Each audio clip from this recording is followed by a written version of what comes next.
Shalom keluarga kerajaan yang diberkati oleh Tuhan Yesus Kristus. Senang rasanya bertemu kembali di dalam Renungan Harian Livingstone tanggal 24 November 2025. Saya akan membacakan Renungan Harian hari ini yang berjudul Menenangkan Badai Batin, yang diambil dari Filipi 4 ayat 6-7. Demikian firman Tuhan. Janganlah hendaknya kamu khawatir tentang apapun juga, tetapi nyatakanlah dalam segala hal keinginanmu kepada Allah di dalam doa dan permohonan dengan ucapan syukur.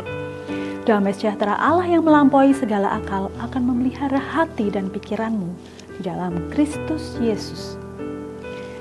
Doa bukan hanya sarana untuk menyampaikan permohonan kita kepada Tuhan, tetapi juga saluran ilahi, tempat Allah mencurahkan damai sejahteranya di dalam hati kita. Di dalam situasi hidup yang penuh ketidakpastian, seperti masalah ekonomi, kesehatan, keluarga, atau masa depan, seringkali pikiran kita dipenuhi oleh kecemasan. Namun Rasul Paulus mengajarkan bahwa ketika kita datang kepada Tuhan dengan doa dan ucapan syukur, ada sesuatu yang luar biasa terjadi.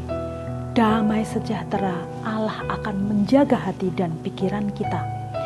Damai sejahtera ini bukan hasil dari situasi yang membaik, melainkan buah dari perjumpaan kita dengan Allah di dalam doa. Inilah damai yang tidak tergantung keadaan dan bahkan melampaui logika manusia.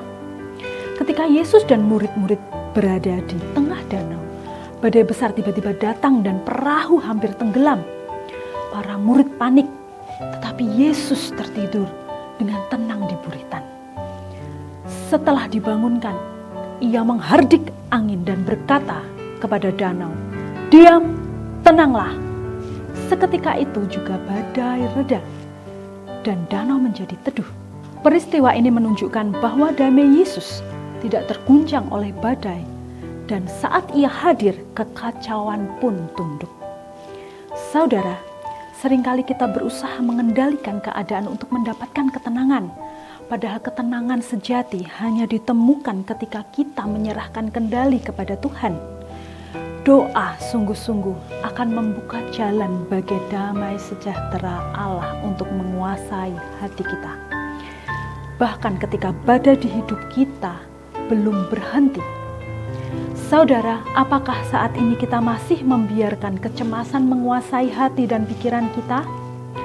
Marilah kita datang kepada Tuhan Yesus di dalam doa, sebab di dalam Tuhan ada damai yang melampaui segala akal, damai yang menaklukkan ketakutan, menenangkan badai batin, dan menjaga hati kita serta pikiran kita dalam Kristus Yesus. Jika keluarga kerajaan semuanya merasa terberkati dengan renungan hari ini, silakan like, komen, subscribe, dan share renungan hari ini ke lebih banyak orang, supaya lebih menjadi berkat bagi semuanya. Terima kasih, Tuhan Yesus memberkati.